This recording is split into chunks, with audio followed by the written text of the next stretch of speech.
Welcome to All Things Retreat podcast. I'm Holly Porter, your host and CEO of Retreat R&R. With over 25 years of experience in designing transformative retreats, I'm here to share insights and inspiration to help you create extraordinary experiences. Whether you're a pro or just starting out, you'll find valuable ideas here. Enjoy the ride. Let's dive in. Hey everyone, welcome to the show today. We're going to be having more discussions on retreats. Of course, we're called All Things Retreat for a reason, but we had an exciting week. I have to say last week, we launched International Retreat Association. So the live and website it's live and you can go there now and check it out, internationalretreatassociation.com. And you will be so surprised at everything that's going to be happening there and behind the scenes. So stay tuned. There'll be more announcements coming on for that. But if you want to go check it out, I can actually officially give the website out now.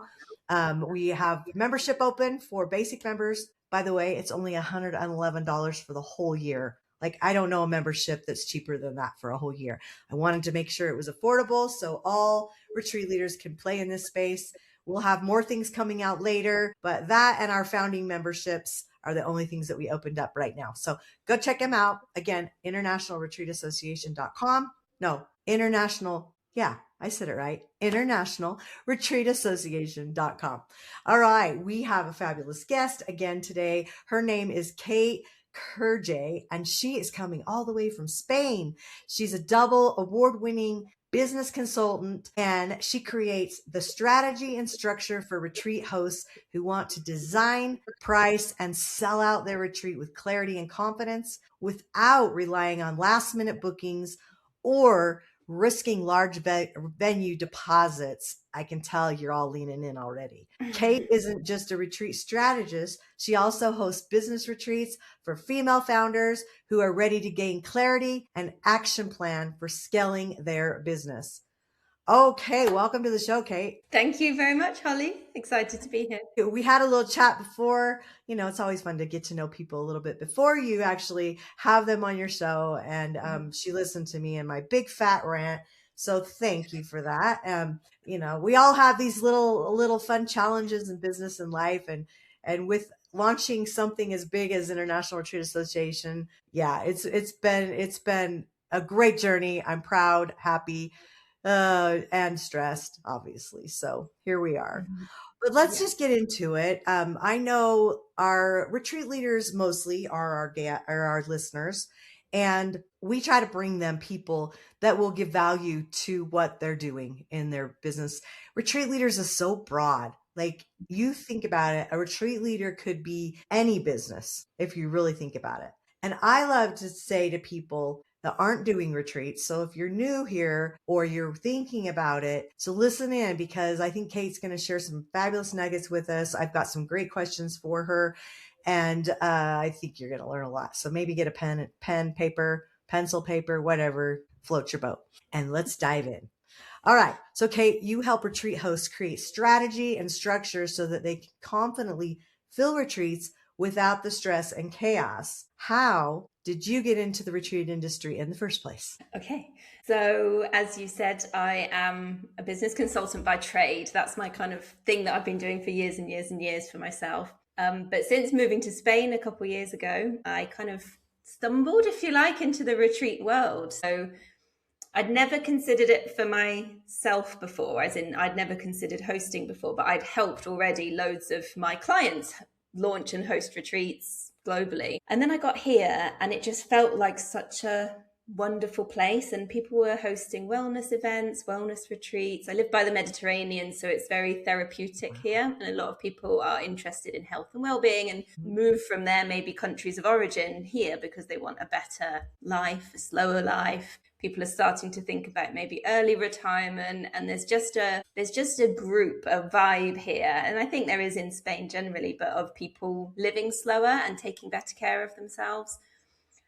So I naturally started to do that as well. And then one day I was sitting with my mum actually in a lovely restaurant overlooking the sea, and I put a photo on my Instagram stories and I said, oh, do you want to come along with me for my, I think it was like a 5-course tasting menu?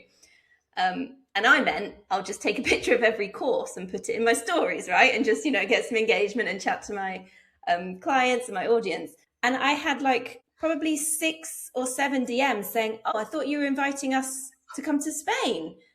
And I was like, Why that's an aren't I? interesting concept. And I'd still not really considered it. I kind of felt like, but it's the big coaches, it's the big wellness gurus that host retreats. Like I'd never really thought like little old me could host one. And then I put a poll in my stories and said, go on, let's see who'd be up for it. And it was like overwhelming amount of people that said, yes, yes, yes, I would love to be there with you by the Mediterranean. I'm a business strategist. So, I'd focus it on business strategy retreats and just getting a bit of space away from your business. And yeah, sold out and have continued to sell out ever since. My last retreat sold out in 30 minutes because I had a wait list. And, they're small, intimate containers, but I realized that this is something that I'm very good at. And then people started asking me, I want to do it. I want to sell out. I want to host retreats. And, how can I do it? How can I learn from you? And, voila, this is what I do. This is what I help people with now. And so when you do retreats now, are you teaching this at the retreat? No. So my retreats are still very much centered on business strategy for my original client base, actually, from my consulting. So that sort of service provider. So it could be people that wanted to host retreats, but generally it's anyone from HR to accountants to virtual assistants to marketing consultants, anyone that wants to scale their business in a kind of life first. Mine is always life first strategy. So how can I make it enjoyable? So yes, it could be retreat hosts. That's maybe something that I do. It's a little bit like, what's that film with Leonardo DiCaprio, like Inception or something, where it's like a retreat for retreat hosts. I feel like you could go down that route, couldn't you, of teaching retreat hosts on retreat. No, my retreats are business strategy. They're called Sun, Sea and Strategy, and it's for service providers to work on their businesses. And then my other arm of the business is retreat strategy for retreat hosts. So it's all under the umbrella of retreat. Right. Absolutely. And how many years has it been now? I'm in my 3rd year now. And yeah, absolutely loving it. Plan to do more and more and more. And it's just something that I think, because I moved abroad as well, that kind of travel element and that international logistics is like something that completely lights me up. So if someone's like wanting to plan, flights or, right, how could I get people, at what point do I need to release these dates because people need to plan international travel? I'm like, right, this is when we should do this and this and this. And it just, my brain works like that.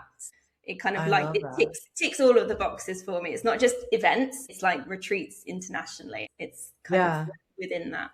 Well, we can't wait to have you part of International Retreat Association. I think it'll be great. I'm excited to get all these international people working with us and creating something that hasn't ever been created before. So absolutely. Well, something that's really, I'm kind of like on a bit of a path at the moment with it, because I'm really trying to understand on a deeper level about the compliance requirements and legalities of retreats. And it's actually quite complex when you dig into it. So I want to make sure that everyone understands what their obligations are with retreats. When you're hosting a group of people, there are responsibilities. So it's really important with insurances and contracts and, compliance requirements along the whole process and, venue deposits and cancellation terms and all of these kind of things. Like they're kind of big things. And actually, if you don't have somebody that knows what they're talking about and you are new to it, you can do some damage. And it's not something that retreats should be fun and they should be an enjoyable part of your business and a great way to make there's more money. Liability though,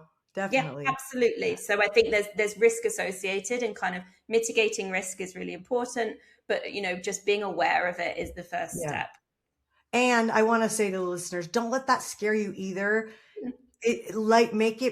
Just be aware, just kind of tuck that in the back of your head, that as you're getting your skills down and you're learning and how this whole industry goes, just think, okay, I got to make sure there's more to this. There's insurance, there's travel things. There's a lot of things, depending if you're going out of the country, definitely that changes things. Different states have different, policies in the United States, and I'm sure international. And I generally work with UK and EU clients for this kind of thing. So for my retreat strategy, because there are certain compliance requirements around the UK and EU, which will be similar, but probably just incrementally different across every single country in the world. So Yeah. it's really important that you just count this as one of those things when you're planning the retreat. It's one of the things that you need to approach and tackle and move through. And just as you would tick off which caterer you're using, you need to tick off the legals as well. I mean, that's kind of in the back of my mind. I have so many plans for the association, and that's in the back of my mind thinking, oh, wouldn't it be great to have a database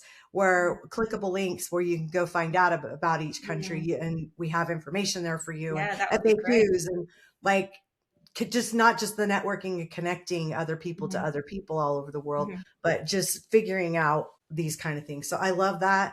There's no standards. I mean, that's one of the things before we got on the podcast, Holly, when you were like, oh, I'm starting this thing. And I said, oh, I'm really interested to find out because I want to be part of like raising the standards in the retreat industry. I think that's really important to bring everyone along with you. But part of that is education and, you know, understanding and awareness of what the gold standard is. And then we all work towards it. You know, there's no magic wand. We can't just all suddenly become compliant. But actually, if we know where we're heading, it makes it so much easier. And if you have people that can explain that to you because they've been there or they understand it on a deeper level, like I have a background in operations and compliance, so it makes more sense to me when I talk about legals, you know, to have people in that community, you know, in your community that can articulate that, I think is really useful to raise the standards. Right.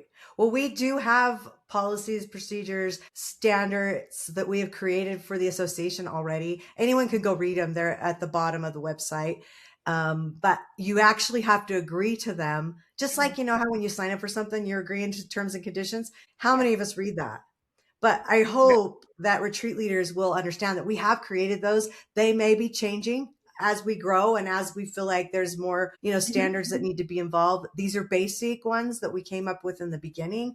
Anyway, so we'd love feedback on that, but we do hope people read them, but you may have to update them later because, you know, as things change and grow, I'm super innovative. So like, if there's a better way, my way is not the only way, and definitely not always the best way. So it's like, and I think we're always learning as well. And there's always, I hope. I am. I hope so, but we can always improve, you know, as long as you are doing your best at that point, you know, especially when it comes to legals, insurances and planning of the retreat.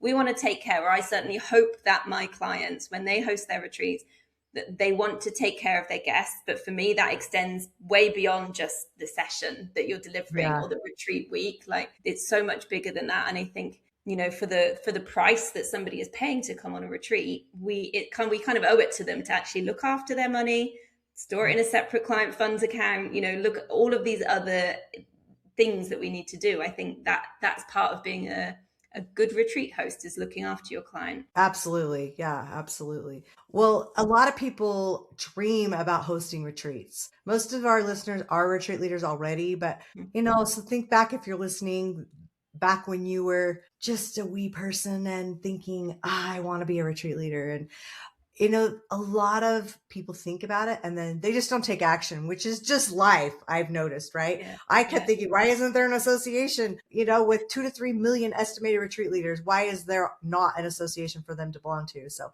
I guess it was waiting for me to create it. So I did. But I think a lot of people had the idea and just didn't take the action. So bringing that back in, what do you think holds most people back from taking action and just doing these things? So let's use that also, answer 2 things. Why they don't do it in the first place. Most of our people already are that are listening. And why do you think that they don't think bigger? Like, oh, I'm never going to be able to go international. So can you answer both of those? Okay, so why they don't do it in the first place. I think often clients come to me when they're not actually ready. So, you know, that's something that I think it almost is like a pipe dream for some people. And that it's like, wouldn't it be lovely if I could host a retreat? And it never quite gets past the pinning a venue on Pinterest, or, you know, maybe messaging some retreat venues. And then they find out the cost and they go, oh, like, how could I sell these spaces? And then I think self-doubt creeps in, or a lack of commercial understanding about how can I actually make money. And well, you probably know as well, you can make money from retreats. That's totally possible. A lot of people make a lot of money from the retreat business, but there is a kind of process to it. And there, that if you're lacking that commercial awareness and commercial understanding of retreats, then the whole process can feel, I think, quite overwhelming, because you've got people, you've got potentially different countries, you've got sessions to plan, caterers. Yeah. And I think if you've never, even if you're in business already, if you've never dealt with that in-person event style of things, that feels totally different. And I think a lot of people work online, or maybe they're a yoga teacher that just does like 1 hour sessions somewhere, and it's like, how do you then spend a week with a group of 10 people that you don't know? So I think there's so many questions at that point of like bringing it from vision to reality that it almost feels quite overwhelming for people. And that's how I help my clients try and like break it down into like, right, this is the process. And there's quite clear timeline to retreat launch. So as long as you follow a process to it, you can do it. But I think if you haven't got that process, that roadmap in front of you, there's so many questions. And you know what it's like in life generally. If you've got so many questions, it's like buyer indecision. Like, you're not going to choose anything. You're not going to choose to do anything. You just confusion goes nowhere. Yeah, I'll look again next year, even though nothing's going to change next year. And I think to answer your second question, like, why can't they go, what would stop them from going bigger? Well, I think a lot of people, maybe, I don't know if this is the same in the US, but the idea of international travel for many people, certainly if they haven't traveled a lot, can feel quite big as well. So I think it's a common answer probably for both of those questions, is that it presents new problems or new challenges. And unless you're somebody that just smashes through challenges anyway and just think, I'll work it out as I go, there's plenty of people like that. But most people aren't. Most people want to have the security of understanding what to do and what comes next. So I think as soon as you get presented with a circumstance or a scenario that you aren't familiar with or comfortable with, like international travel, or maybe like legals in different countries, you're not going to broach that if you don't have the support next to you to feel like you know what you're doing or can handle it. So I think that blocks people. But international retreats are so incredible for your clients, because they're leaving their kind of place, their home, their family, they're maybe their local town, their local area, and actually traveling out of the country. And that in itself, for your kind of your own brain and mental health, is amazing, to remove yourself and go somewhere different and experience new cultures and new food and new weather, new climate, totally different. And I think it is a great way to host retreats internationally. But I do think there is a bit of a pathway, if you like. So I think if you've never hosted anything in person, I personally wouldn't recommend going straight to like a 7-day retreat. No. Take a breath. Actually, a day treat is what I call it. Start with a day treat, then a night retreat. Exactly that. And in your own backyard. Working through your own tolerance to, because there's a couple of issues here. Like, we've got the planning and logistics and operational kind of challenges to work through, which the more you do, you get better at it anyway. So, I always think with first time retreat hosts, it's going to feel a little bit harder, but it will feel so much easier the next time and the next time and the next time. The first time's the hardest. And then you've got the idea of actually like your own energy around people. And, I spoke to somebody recently on a retreat, a personal retreat for myself. And she said, oh yeah, I hosted a retreat once. I didn't like it, blah, blah. She mentioned all of these things. And I said, well, first of all, it doesn't really sound like a retreat. I wouldn't count that as a retreat. It sounded more like an intensive kind of experience for her clients. She said, yeah, I just didn't like being around all those people for so long and, not being able to get away. And I was like, that's really interesting, because if you'd worked your way up, you would have known that probably 3 years ago. If you'd done a day retreat, you would have known that very, very quickly, that you have a social battery and you need to get away from people and so on and so forth, which you can still do on retreat. But you need to know that. You need to plan in time to be away from your guests and retreat yourself from constantly hosting people, 20 hours a day. So there's a lot of lessons, and I think you can make it so much easier for yourself by working through a process. I agree. What give us about 3 different little things that you think helped you, because you are lucky in the fact that you filled them so fast. I mean, you have a desirable location. That's a big deal. A lot of people want to come there. They hear about Spain and Mediterranean, and especially Americans, right? We're like, get us out of here. what would you say were the top 3 things that you did that you think helped you fill them? Because I know people are struggling with that right now. Yeah. Okay, so first thing I did was not put a venue deposit down, not rush to book anything. I just took stock and did that whole phase, even though I wanted to go and book somewhere, of just expression of interest, gauging if this is a commercially viable service. Like, I'm a business consultant, my brain works like that. So I'm not going to just rush in and do something unless I can be sure that this makes financial sense. And this is what I want to be doing as well. Because, I don't want to be pushed into something. It wasn't actually my idea originally in the first place. So I kind of took stock and thought, actually, if I'm going to make this happen, then it needs to happen at this price point. It needs to happen in this kind of area. So the expression of interest has been crucial in that first stage, but kind of leading into point number 2 probably is just constantly having a wait list. And all year round, I advertise the wait list. So I'm not always selling the retreat. I'm always getting more people on the wait list. And that is know who's interested. Absolutely key for me, because the last thing you want to do is launch a retreat and not know if anyone's interested, not have a very big audience to launch to. Like, it's all just, basic fundamental things that you can do. So gauge interest, build a wait list. And then I think the third thing was, certainly on that first retreat, I kind of planned as much as I could, but almost left space for me to move around and see what was happening, and not just be in like host delivery mode all the time. Is actually give myself space in my own schedule to think like, A, I need a rest. We all have social batteries. I need to be away from my guests as well sometimes. But B, it gives me the opportunity to, like, I voice note myself like WhatsApp voice notes during the week to pick up on it afterwards, is like, right, next time I would do it like this, blah, blah. So I can like give myself live little updates that I would never remember afterwards, but actually on the day at the moment, I can actually voice note myself. So giving myself the opportunity to do that throughout the week, it meant that first time that I did it was like a learning curve. And I gave myself the grace to learn. It didn't all have to be perfect, which from a recovering perfectionist was quite a feat for me. But it meant that I knew that I wasn't going to get it right. It was my first time. I knew that I wasn't going to do everything perfectly. And really, what is perfect on a retreat? Like, as long as the guests are happy most of the time, that's absolutely what we're there for. Treating it as a learning curve.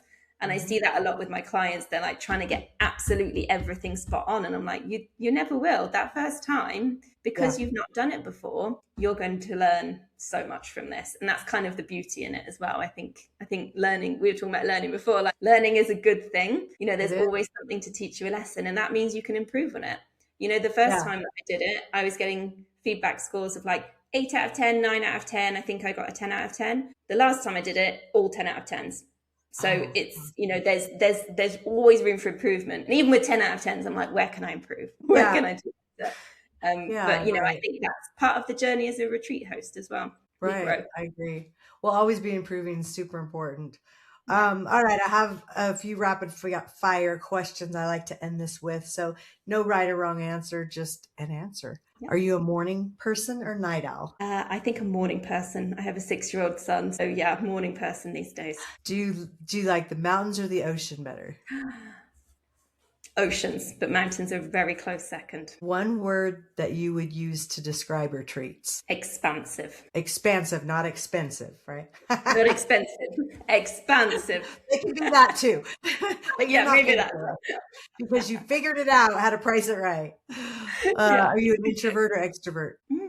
I think I'm an introvert, but I'm kind of one of those extroverted introverts if you get me in the right situation. All right, last one. What is one thing every retreat host should stop doing? Oh my God. Making their sales page look like an Airbnb listing. You're not selling the venue. You're selling the experience and the transformation. Stop telling me about the sessions in the bedrooms. Yes. Oh my gosh, that's a great one. I love it. Okay, this was a great conversation. I know everybody probably got at least 2 or 3 things that maybe they can do better or change in their retreat businesses themselves. We are going to put your contact information in the show notes, really accessible and easy for people to grab.